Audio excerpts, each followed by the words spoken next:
You and I have been having this conversation for some time. It started about 3 years ago when on the front of your journal, your most exclusive journal. Foreign Affairs is what you're searching for, Joe. Yeah, kind of important. Which you would never let me write an article for. That's true. But anyway, Foreign Affairs. Subscribe. Talk about bans. I've got to pay my dues first and then subscribe. Exactly. So we joked about you had put the totalitarians, the authoritarians on the cover. And I said, Richard, that's going to be like Sports Illustrated jinx. It took 3 years. It took 4 years. But you and I have been talking over the past 6 months about the fact that authoritarianism actually, after having this moment 3 years ago, is on the decline. And you tweeted last night something beautiful that sort of encapsulates a lot of what we've been saying. A month ago, few would have predicted that Joe Biden would face fewer and less significant domestic challenges than his opposite numbers in China, Russia, and Iran. You say, of course, we have a great deal to work on here still, but you are right. Right now, the authoritarians are on the run, aren't they?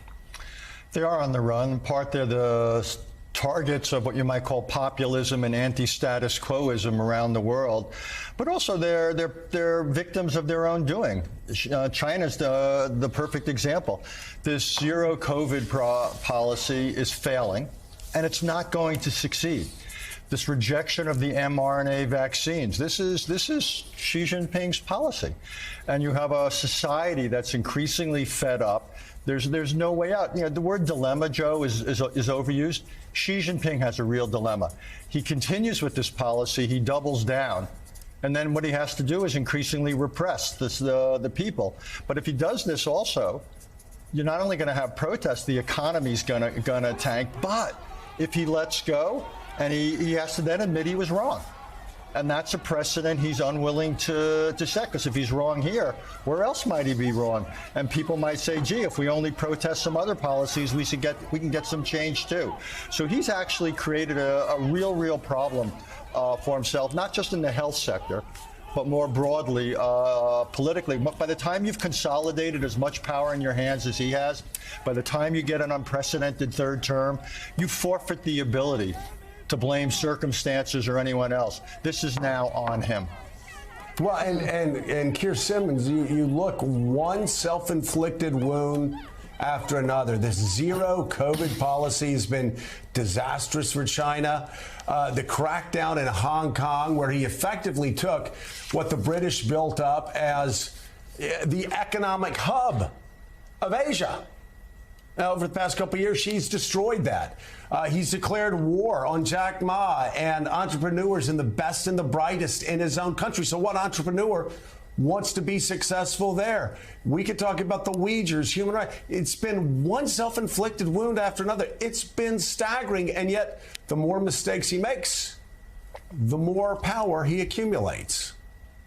Yeah, and, you know, I think you could borrow from the Clinton era. It's the economy, stupid. In the end, China, those 1.4 billion people, have ridden a wave of economic growth, and that has allowed the Chinese Communist Party to continue to hold on to power in the way that it has. But I think back to a visit I made to Urumqi in Xinjiang before COVID, when I was reporting on the Uyghurs there. And the message from Chinese officials there was, we are bringing economic prosperity. That was their answer to the huge questions about the treatment of the Uyghurs. We are bringing economic growth. We are pulling people out of poverty. The trouble for China and for Xi Jinping is if the economy is slowing down, potentially driven by this COVID policy, what do you do then? What do you say to your people then? And Richard is exactly right that effectively what she has done is he's taken all the responsibility on himself, which means, of course, that anything that goes wrong, and it's the law of unintended consequences, anything that goes wrong, you know, reflects on him. But there's more to the challenge that he faces too, because half of the people over 80 in China have not had a further vaccine, have not had a booster. So if he chooses to open up, the implications for older folks in China, particularly in rural areas, is really serious. And in some ways, I think what's happening in China, you can see as a social battle between urbanites and rural, between generations. It is an enormous challenge for the Chinese Communist Party.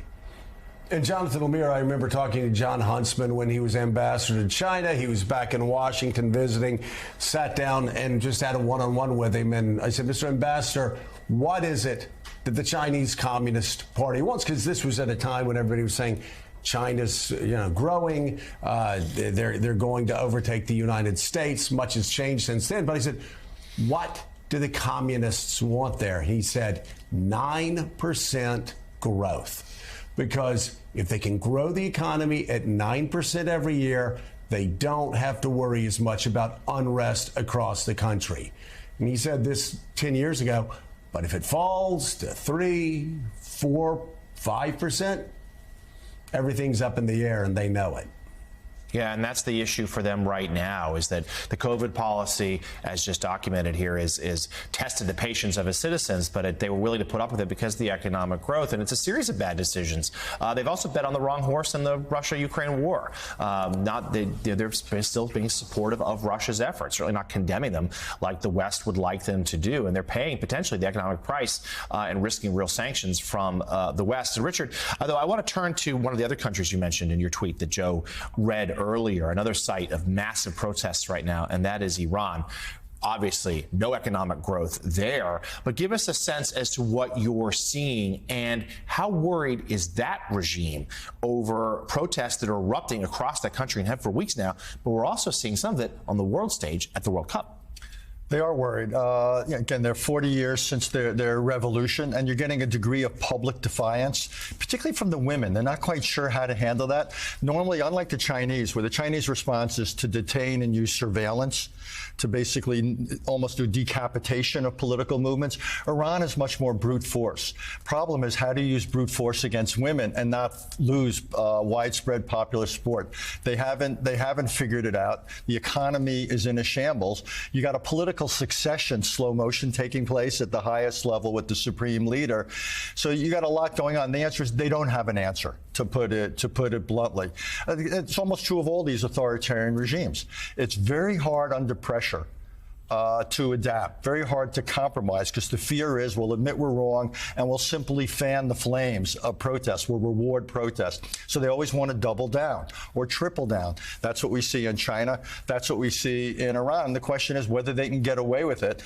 Often they can at an enormous human cost, at an enormous economic cost, but it's not a policy solution. In neither country, particularly in Iran, you don't have it. My guess is, Jonathan, at some point, this Iranian regime is going to try to invent a foreign crisis in order to discredit the opposition and to wrap themselves in the flag. Two possibilities. We're seeing it with some of their neighbors, and so forth, the anti-Kurdish things in Azerbaijan, or conceivably the nuclear program.